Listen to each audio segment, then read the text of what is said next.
berry picking was the first things we were taught as little kids. As you get a little bit older, they take you out and teach you how to rice.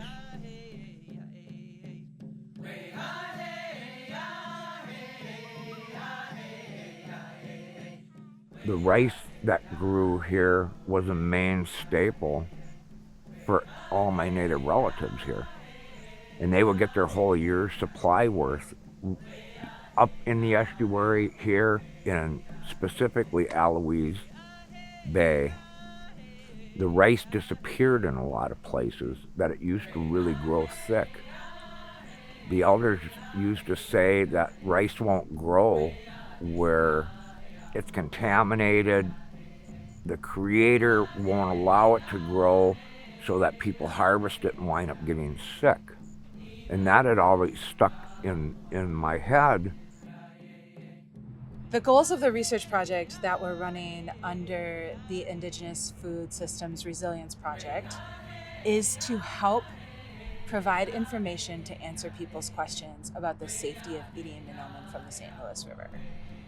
We built this study through input from partners, from elders, from community members, specifically to address the questions they had and to address the way people harvest and eat Manoomin.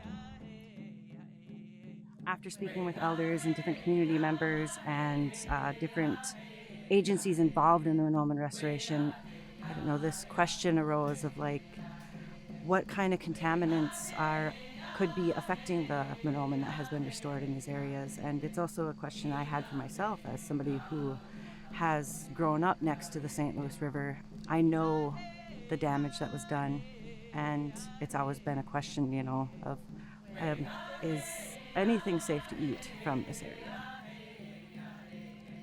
Our work specifically is focusing on heavy metal accumulation. Another aspect of the project is that we're looking at PFAS accumulation in the rice as well. So we're interested in finding out whether or not heavy metals from industrialization of the area have affected the quality of the rice and whether or not it's safe for people to eat. So this year we're testing sediment, we're testing green rice, and we're testing cooked rice. Once we have those sediment cores, basically those will be homogenized together, subsampled out for testing for both PFAS and heavy metals. For the rice, so we've been ricing, we've got green rice that we're gonna test separately, and then we'll have rice that gets parched and cooked. And so we'll be testing all three levels, not only the sediment that the rice grows in, the rice before it's cooked, and the rice once it's cooked for human consumption. Step 2, we take the samples back into the lab where we separate the samples into different components to help us understand metal concentrations in the different parts. From here, we then use a really neat machine called the ICP-MS, which allows us to break down the amount of metals in each of the components that we're interested in. What I liked about this project on the get-go is I think even before the powers that be applied for funding for it, there was some questionnaires put out that were really awesome, wanting to know from us elders that have lived here our entire life, our concerns about it. Without that community input, it seems like they fall flat on their face.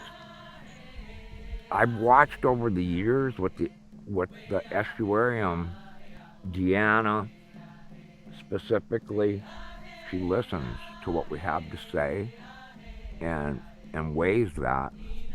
I don't know how much more I can thank her group, her crew, for the interest that they show in our interest to this place, is because my family has been here for centuries. So getting that input from elders and even non-elders, younger people, getting that input from them, I think is tremendously important. The results will inform our community, including tribal nations that we work with regularly, by helping them understand risks, if there are risks, or helping them celebrate and harvest Manoomin in the St. Louis River Estuary if those risks are small. Right now, it looks like the risks are very small and that the Manoomin in the St. Louis River Estuary is very healthy. To look at the data that has come from this, it really makes me feel good that things are cleaning up and that it's safe to eat again.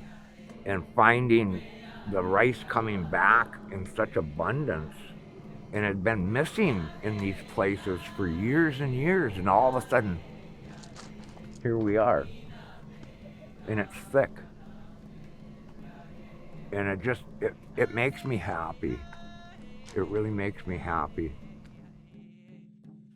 Rice is meant to be riced. It needs us not only to help it flourish, but to also harvest it and feed ourselves. So I hope that this work will help people feel a little better about ricing in these areas that have been subject to contamination from industrial practices from before. I hope that the rice keeps growing. I mean, we've found spots where it's come up along the Nemadji, like it's coming back. So I just hope it can further this restoration work, and we can find more bays that we can, reseed the Manoomin at and keep growing.